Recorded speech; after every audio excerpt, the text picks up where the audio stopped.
Välkommen till Boat Mackerel. Den här veckan har inte hunnit blivit så mycket jobb gjort på båten och därigenom inte så mycket filminspelning heller.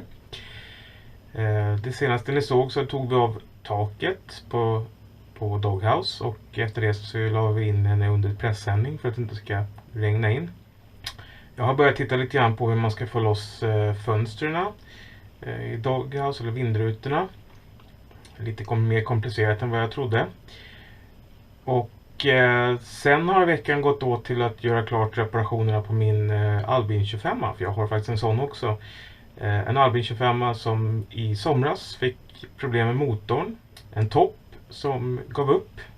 Efter någon gång i historien haft vatteninträngning så hade det rostat färdigt och sätet i en av ventilerna var helt slut. Så att ventilen satt fast framförallt.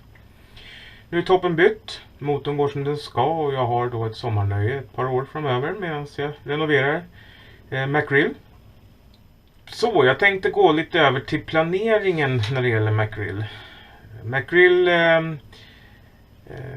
kommer som sagt ligga på land i åtminstone 2 år. Det finns en hel del arbete som ska göras. Det är både trä, el, installation av nya delar, ny elektronik och annat intressant som ska uppgraderas. Jag har fått kontakt med en kille som heter Stefan, en erfaren man från Albin 30 ägande och även erfaren inom avionik, elektronik inom flyg som jag förstår det. Han har gett mig en hel del tips och tricks, uppdateringar från sin båt, mycket tankar och sånt runt andra delar. Känns lite kul att ha faktiskt fått en mentor, framförallt inom det här området. Jag skulle inte säga nej till en mentor när det gäller lite andra grejer också, som exempel träarbeten. För där kan det nog komma att behövas lite hjälp framöver. De träarbeten som ska göras framöver, det är reparationer och bättringar av rent träslag så att säga.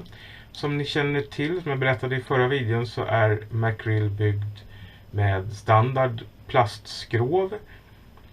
Och därefter så har man då en överbyggnad som är byggd i grunden i trä och sen är plastad ovanpå. Överbyggnaden skulle jag vilja säga har ju sina brister, framförallt där skrov och däck går ihop. Tack vare en undermålig listkonstruktion har det kommit in vatten. Det har sugit in i träet, för träet har inte varit plastat på ett sådant sätt så att det har skyddats så att säga på ändträt. Det ser inte ut så överallt, men på 3-4 ställen så har det tyvärr sugit in ganska mycket vatten genom åren.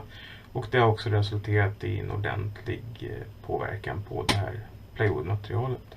Och plywoodmaterialet har då sugit åt sig vatten, delaminerat till viss del och dessutom börjat ruttnat en del också. Det här kommer att behöva sågas ur, det kommer att behöva bytas och det gör också att man behöver lyfta lite grann på däck och skrov så att det blir en par centimeters skillnad där mellan man kan skjuta in de nya delarna och få bort de gamla. Sen är det som sagt en del bättringar. Det finns en del trä som är så dåligt skick att det behöver bytas ut helt och hållet i ruffarna och i Doghouse och så. Men det är inga stora problem. Däremot köksdelen, där kommer vi göra en del arbeten på bänkskivorna. Kommer köra epoxy där. Så blir som glasyta nästan. Väldigt hårt. Sen ska såklart allting lackas och målas. Fernissas. Jag sitter fortfarande nu och funderar på vad som ska bli vitlackerat istället för fernissats. För allt fernissat trä tänker jag inte behålla. Utan jag tänker slipa ner och lacka istället med vit färg. Jag kommer använda mig av hyfsat högkvalitetslack. För att det ska hålla länge. Ett bra grundarbete. Jag kommer bygga en lackbox som ni ska få vara med och se hur det går till. Och där jag kan sprutlackera en del, framförallt sånt som blir vitmålat då. Så har jag haft diskussioner med Stefan angående el i båten. Jag har ju en hel del erfarenhet från 12 volt. Jag har renoverat ett 12 volt system tidigare. Framförallt i 25an, men även när jag studerade en gång i tiden på sjöfartsutbildning när jag var ung. Och jag har efter fått lite konsultation som sagt av min vän Stefan här kommit fram till att 24 volt är nog inte någonting jag kommer bygga in i båten. Det är en 12 volts generator idag. Allting är 12 volt som det är. Det är lättare att få tag på 12 volts prylar, alltså lampor, fläktar, ja allting som du behöver. Så att 12 volt får det bli. Det kommer kräva kanske att jag bygger ut batteribanken med 1 eller 2 batterier till. Framförallt så måste jag tänka ordentligt på kabelarier och så vidare när det blir lite längre avstånd. Så att det håller nere både förlust och framförallt förlusten så mycket som möjligt, men också minska värmen i kablar och så vidare. Lite nya delar tänkte jag prata om också. Mackerel ska få en hel del nya delar. Bland annat så behöver vi byta ut värmaren i Mackerel. Det sitter en X3 idag, en Ebersprecher X3. Och den är tyvärr helt slut.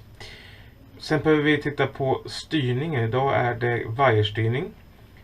Det har sina fördelar och sina nackdelar. Men på en sån här stor båt så känner man framförallt när man drar på lite när man backar att det är riktigt jobbigt att vrida runt ratten när det är vajerstyrning. Det blir tungt som apa, bokstavligt talat.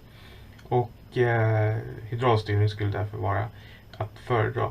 Det ger också fördelen att du faktiskt kan bygga in en hyfsad autopilot i båten. Så att hydraulstyrning, ja. Radar.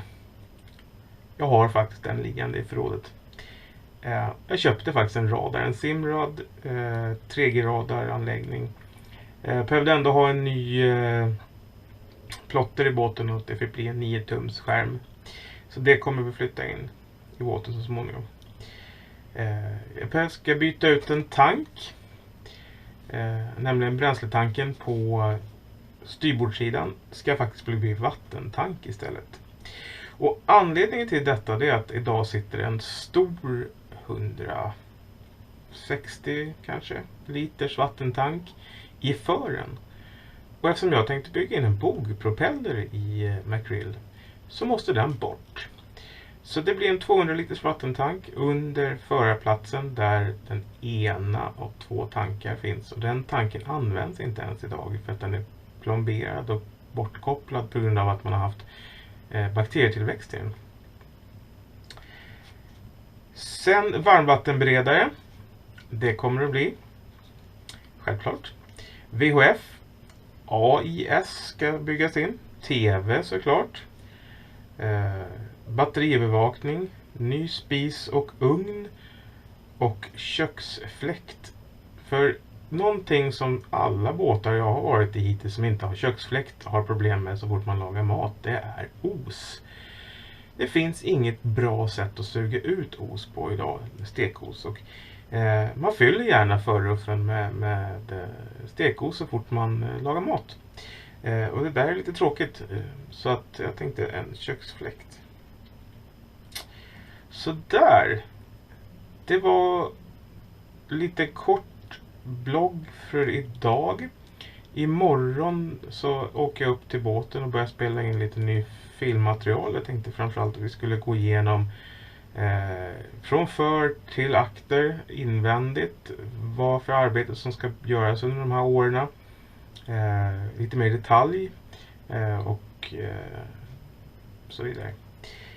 Så, det var allt för idag. Glöm nu inte att gilla, prenumerera, dela gärna min YouTube-kanal. Kommentarer tar jag gärna emot, framförallt sådana som är konstruktiva för framskridandet av arbetet. Och sen glöm inte bloggen. Ha det bra, vi syns.